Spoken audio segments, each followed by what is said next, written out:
वहाँ एनडीए के जो नेता थे और जो वहाँ मंत्रियों का जमावड़ा लगा था, कुछ बड़बोलापन भी ले गया। जैसे आपके राष्ट्रीय अध्यक्ष जी ने भी कहा कि हम अखिलेश यादव को जो है सैफई भेज के दम लेंगे। जो निषाद पार्टी का वोटर था वो साथ था, आप कह रहे हैं राजभर समाज साथ था, फिर कहाँ चूक रहे? समाजवादी पार्टी 4 बार की सरकार में गरीबों का जितना लूटी थी वो दलित बस्तियों में बोरा ले जाके खोलती थी। अब तक ये हारे होते तो इलेक्शन कमीशन भी खराब हो जाता, शासन प्रशासन भी दोषी ठहराया जाता, ईवीएम भी लूटी गई होती। सपा की सरकार में बूथ लूटे जाते थे जब आप एनडीए में जब तक नहीं गए थे, एनडीए से पहले आप भी ईवीएम पे ठीकरा फोड़ते थे, ईवीएम को कटघरे में खड़ा करते थे। अगर वही हमारा कैंडिडेट दूसरा होता तो आज हमारा प्रत्याशी जीत के आता।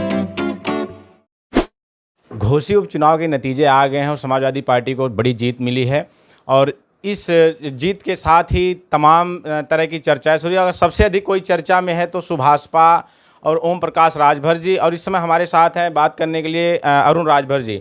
बात करेंगे अरुण राजभर जी, चुनाव संपन्न हुए उसमें समाजवादी पार्टी को बड़ी जीत, दावा आपकी तरफ से बड़ा किया जा रहा था कि इस बार जमानत जब्त हो जाएगी, अखिलेश यादव को सैफई भेज देंगे, लेकिन कहाँ कमी रह गई कि जो है चुनाव में इतना बड़ा मार्जिन से आप लोग चुनाव में डिफीट खा गए? देखिए, हम बहुत बड़े मार्जिन से नहीं हारे हैं। 2022 में बसपा, सपा, भाजपा, कांग्रेस चारों पार्टी ने मिलकर लड़ा और चारों पार्टियों में 2023 में 2 पार्टियां नहीं लड़ी, बीएसपी और कांग्रेस। कांग्रेस ने तो मान लो समर्थन कर दिया, लेकिन बीएसपी ने न समर्थन किया और न ही कुछ दूसरे पक्ष में वोट देने की बात किया, सरेंडर हो गए मान लेते हैं। समाजवादी पार्टी 4 बार की सरकार में गरीबों का जितना लूटी थी वो दलित बस्तियों में बोरा ले जाके खोलती थी। बसपा का न लड़ना एक हमारे लिए फैक्टर समझ में आ रहा है। दूसरी चीज़ है कि जो विपक्ष बार बार ये कह रहा था, एक तो झूठ फैलाने में कामयाब हुए हैं, नफरत फैलाने में कामयाब हुए हैं, और तीसरी चीज़ें ये रही हैं कि जो एक प्रत्याशी को लेकर के जो लोगों ने सेंटिमेंट बनाया, तो कहीं ना कहीं वो हमारी कमी रही है, हम उसको दूर करने की कोशिश करेंगे। लेकिन विपक्ष अब तो एक चीज़ पर तो उनको नहीं बोलना चाहिए। ये जीतते हैं, एक भी नेता ईवीएम पर नहीं बोला, इलेक्शन कमीशन पर नहीं बोला, लोकतंत्र पर नहीं बोला, संविधान पर नहीं बोला, शासन और प्रशासन पर एक नेता नहीं बोला। अब तक ये हारे होते तो इलेक्शन कमीशन भी खराब हो जाता, शासन प्रशासन भी दोषी ठहराया जाता, ईवीएम भी लूटी गई होती और सारी चीज़ें ये बताते। लेकिन आज पारदर्शी तरीके से, ईमानदार तरीके से सपा की सरकार में बूथ लूटे जाते थे, हमारी सरकार में बूथ नहीं लूटे गए।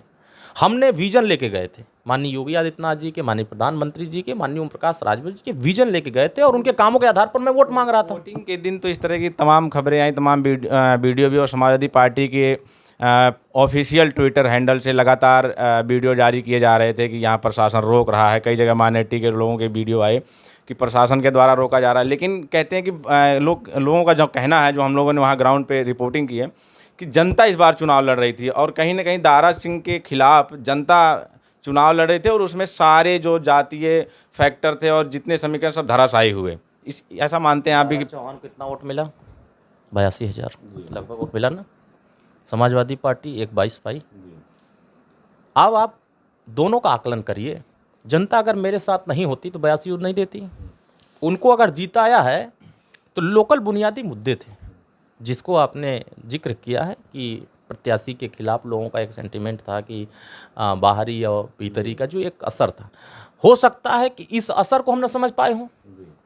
हम तो समीक्षा करने की फिराक में है कि हमारे जो बूथ हैं, हम 65 से लेकर के 396 बूथों तक की मैं समीक्षा कर रहा हूं। टोटल 455 बूथ हैं। हम जहां तक मेरा मतदाता है, हम एनडीए के साथ हैं, हम सहयोगी रूप में काम कर रहे थे, हम अपने प्रत्याशी को जिताने की अपील कर रहे थे और जनता के बीच में डोएटेड हमारे समर्थक चट्टान की तरह राजभर मतदाता ने पूरा कमल का बटन दबाया है। और ये जो मैसेज विरोधी दे रहे हैं, समाजवादी पार्टी के लाख नेता लग जाते हैं, खाली बसपा चुनाव लड़ गई होती पता चल गया होता। चुनाव से पहले आपके राष्ट्रीय अध्यक्ष ओम प्रकाश राजभर जी बूथों को अपनी उंगली पे गिना रहे थे कि हम टोटल बूथ हम जीतने जा रहे हैं, सिर्फ 70 या 72 बूथ सपा जीत रही है। बाकी हमने एक एक बूथ का हमने सेंटीमेंट बना लिया, हमने एक एक बूथ का टटोल लिया है कि सभी बूथों पे एक तरफा 98% तक गिना रहे थे कि हम चुनाव जीत रहे हैं, दारा सिंह चुनाव। फिर कहाँ रह गया ऐसा? मैंने भी वही समीकरण बनाया, जो बूथें हमने बताया था सभी बूथों पर हमारे 90 से 83% पोलिंग हुए हैं। और जहां 400 पोलिंग हुआ है, अगर वहां 300 मुझे वोट मिल रहा है, 390, 360, 380 वोट मिल रहा है, किसने दिया? वही लोग वोट दिए जिसको हमने समझाया। कौन मतदाता यहाँ से हटा है? अब वो समीक्षा का विषय है, हम समीक्षा करेंगे। आपके सहयोगी हैं, गठबंधन के ही सहयोगी एनडीए के संजय निषाद जी, उन्होंने भी कहा कि हमारा 43 बूथों पे हमारे वोट है। लगातार वो कह रहे हैं मीडिया में वो कि हमारे 43 बूथों पे हमारे मतदाता थे जो कश्यप बिन मल्लाह समाज के, और हम 40 बूथ हमने जीता है। सिर्फ 3 बूथ ऐसे थे वो हारे हैं, वो भी एक भाजपा के कोई नेता थे, उनकी गलत बयानबाजी की वजह से। तो अगर जो निषाद पार्टी का वोटर था वो साथ था, आप कह रहे हैं राजभर समाज साथ था, फिर कहाँ चूक रह गई? चूक ये हम जानने की कोशिश करें। वो सब चीज़ें हम आपको नहीं बता सकते ना कहाँ चूक थी, और वो चीज़ें हमारे समीक्षा का विषय है। वो जो कह रहे हैं वो 40 बूथ की बात कर रहे हैं, और हम 455 बूथ की बात कर रहे हैं। हमारी कमी सब ने मेहनत किया, हम तो नहीं कह रहे हैं कि ये कम किए, वो ज़्यादा किए, ये एकदम नहीं किए। पूरी सरकार लगी हुई थी, पूरी सरकार, पूरा विधायक भाई, वहाँ पे 13 मंत्री, 60 विधायक, सभी 2 पार्टियाँ, आप भी और निषाद पार्टी, सभी पार्टियाँ वहाँ ज़मीन पे काम कर रही थी। वहाँ सभी लोग, जब दल अपना प्रत्याशी भेज देता है, हम लोग गंभीरता से चुनाव लड़ते हैं। हारना जीतना सहजता से अगर कोई स्वीकार कर रहा है तो एनडीए गठबंधन स्वीकार कर रहा है। यही चुनाव से पहले आप उठाकर देखे होंगे कि अभी 2 साल पहले यही उत्तर प्रदेश में चुनाव हुए थे। गोरखपुर और फूलपुर जीत जब समाजवादी पार्टी जीती थी, कह रही थी कि हम उत्तर प्रदेश की अब सभी लोकसभा सीट सफाया कर देंगे। गोरखपुर लोकसभा जीतने के बाद, फूलपुर जीतने के बाद कैराना नूरपुर उपचुनाव हुआ, उसके बाद इन लोगों ने निश्चित चरम सीमा पर अहंकार पहुंचा कि 2019 में 67 सीट पहुंचा दिया बीजेपी को। तब तो ये बात खत्म, तब कहाँ आरोप लगाए ईवीएम लूट लिया गया, तो बेईमानी हो गई, इलेक्शन कमीशन फलाना फलाना, ये सब कहने की बातें हैं। हमारा जो कमजोरी है, अगर अरुण जी हम आपको रोकेंगे, जब आप एनडीए में जब तक नहीं गए थे, एनडीए से पहले आप भी ईवीएम पे ठीकरा फोड़ते थे, ईवीएम को कटघरे में खड़ा करते थे। माननीय ओम प्रकाश राजभर जी कई बार खुले मन से उन्होंने ईवीएम का और प्रशासन का दुरुपयोग का आरोप लगाया था। ये एनडीए के साथ जाते ही कैसे फिर ईवीएम पे भी और सब कुछ हो जाता है क्या? नहीं, देखिए, हम तथ्यों के साथ बात करते हैं।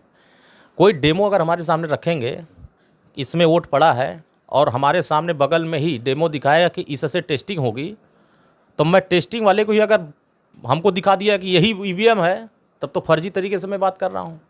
उस समय गलतियाँ हो गई थी, उस समय जो चीज़ें दिखाई गई थी वो गलत चीज़ें थी, बाद में सत्यता पाई गई। कुछ लोगों का ये भी कहना है कि जो वहाँ एनडीए के जो नेता थे और जो वहाँ मंत्रियों का जमावड़ा लगा था, कुछ बड़बोलापन भी ले गया। जैसे आपके राष्ट्रीय अध्यक्ष जी ने भी कहा कि हम अखिलेश यादव को जो है सैफई भेज के दम लेंगे, और इस तरह के कई बयान आए उस समय पे। तो कहीं इसका भी असर पड़ा कि जनता में जो इस तरह की बयानबाजियाँ हुई? आज मैं चुनाव जीत के आया होता तो आप क्या कहते हमको? तब तो ये बात नहीं कहते। ये कौन कह रहा है? ये अहंकारी लोग कह रहे हैं, घमंडी लोग कह रहे हैं। चुनाव जीत के आते तो आप लोग भी इस समय जश्न का पूरी तैयारी बताई गई थी कि पूरा जश्न का जुलूस निकलेगा। समाजवादी पार्टी को तो जुलूस भी नहीं निकालने दिया गया है। आज तक का इतिहास ही यही रहा है। 2022 भी जीते, एक जुलूस बता दीजिए जो हम लोगों ने निकाला हो। जनता का विश्वास अगर हमने जीता। 2022 में तो सरकार नहीं बनी, तो उसकी मायूसी उसकी भी थी। नहीं, मायूसी ने जीते तो थे भाई, हम हार गए थे क्या? हम लोग सीटें जीते थे, लेकिन सरकार जो एक मंशा थी सरकार थी भैया। हम 2017 में 4 सीटें थे, 2022 में हम 6 बढ़े, तो हमारा अहंकार थोड़ी ना बढ़ा। आपने बड़ी रोचक बात कही कि 2017 में आप बीजेपी गठबंधन में थे तो आपकी 4 सीटें थी, फिर 2022 में सपा के साथ आए, आपकी सीटें बढ़ी। तो आपको फ़ायदा सपा के साथ था या भाजपा के साथ? दोनों के साथ आपने एक्सपेरिमेंट किया है 2017 और 22? ना हम फायदा की बात करते हैं, ना नुकसान की बात करते हैं। सीटों के लिहाज से, सीटों से बात होती है, समीकरण के हिसाब से बात होती है। हमें तो धोखा मिल गया, समाजवादी पार्टी के साथ हमारे साथ छल हुआ। अगर यही हम बीजेपी के साथ मिलकर लड़े होते हम 20 सीट जीते होते। लेकिन हाँ, हमने वचन दिया था कि नहीं, हम आपके साथ मिलकर लड़ेंगे तो गठबंधन, हमें 1 सीट भी जीतेंगे, कोई फर्क नहीं पड़ता, लेकिन हम आपके साथ रहेंगे। वो सवाल अलग है, वो मुद्दा भी अलग है, वो समय भी अलग हो गया, आज की परिस्थिति अलग हो गई। वर्तमान में जो चुनाव होते हैं, आगे जो चुनाव होंगे, उसके रणनीति अलग होंगे। अगर कोई चुनाव हम हार जाते हैं तो हमारे ऊपर हमारी आलोचना होती है, हम स्वीकार कर रहे हैं, हमारी आलोचना करिए। हमारी कमजोरी तो भी पता होना चाहिए। अगर हम हर सीट जीतते चले जाएंगे तो हमें तो पता ही नहीं चलेगा हम कमज़ोर कहाँ हैं और हमारी चीज़ों को कैसे सही करना है। हम आगे सही करेंगे। जो लोग ये आरोप लगाते हैं हमारे ऊपर आरोप, यही चीज़ें आज के डेट में अगर सपा हार जाती, किसके ऊपर आरोप लगाती? तो आप लोग उनके ऊपर आरोप लगाते हैं। बिल्कुल नहीं लगाता। आप तो यही जान लीजिए, हम किसी के ऊपर आरोप नहीं लगाते कि ये हमारा साफ साफ है, जनता ने जो जनादेश हो दिया। जाता ना कि आपने वहाँ से उनको खदेड़ा कर दिया, सैफई की तरफ रवानगी कर दी है। नहीं नहीं, हम किसी को कहीं भेजने की बात नहीं करते। हमारा बात ये है कि भाई हम जनता की सुरक्षा, अभी जिसको जिता के सपा लाई है, अब 1 साल बीतने दीजिए। जब आपसी मतभेद जनता के बनेंगे, झगड़ा होंगे, थाने पर जाएंगे, पता चल जाएगा कि समाजवादी पार्टी को वोट देने से क्या फ़ायदा मिला। तो ये अराजकता आपको अपने आप 1 साल के अंदर दिख जाएगा। जो उनकी गुंडागर्दी, अभी क्या देखा, पुलिस को क्या धमकी दिया था उन्हीं के प्रत्याशी के बेटे ने, जूता जूता मारेंगे। क्या वो जनता उस समय उनको ध्यान नहीं चढ़ा था? कहा जाता है कि जो उपचुनाव होता है वो सरकार का चुनाव होता है, और सरकार पूरी तन्मयता के साथ लगी भी थी, इसमें कोई नो डाउट। पूरी सरकार लगी थी, मुख्यमंत्री जी स्वयं गए प्रचार करने के लिए, 2 उप मुख्यमंत्री लगे हुए थे, आप लोगों की मेहनत भी दिखी। लेकिन जो ये कमी रह गई कि बावजूद उसके आप हार गए, तो कहीं न कहीं प्रत्याशी का या किसी न किसी कहीं तो ऐसा था कि जब जनता जिस चीज़ को नहीं एक्सेप्ट की। जनता ने, देखिए, हमारी योजनाएं जनता के बीच में हम बताने में नहीं सफल हो पाए। हम बहुत सारे प्लान लेके गए थे, बहुत सारी योजनाएं लेके गए थे, और जिस दिशा में हमको काम करना चाहिए बहुत मेहनत से सब लोगों ने मिलकर काम किया था। ऐसा नहीं है, और एक सेंटीमेंट लोगों ने बनाया, एक नैरेटिव बनाया है कि जिसकी सरकार वही विधायक बनाता है। ऐसा नहीं होता है। जनता के बीच में जनता जिसको चाहती है वो विधायक बनता है। और लड़ाई वहाँ जनता की नहीं हो रही थी, न पार्टी की हो रही थी, वहाँ 2 नेताओं के बीच की हो रही थी, एक अंदर एक बाहर, बस ये, और कुछ नहीं। अगर वही हमारा कैंडिडेट दूसरा होता तो आज हमारा प्रत्याशी जीत के आता। तब ये नहीं कहा कोई कहता। तो वही जो हम बात कर रहे हैं कि आ गया कि मतलब प्रत्याशी का विरोध था वहाँ। अगर आज जो रिपोर्ट दिख रही है उसमें प्रत्याशी के विरोध की ही वजह से कुछ लोगों ने मतदान नहीं किया।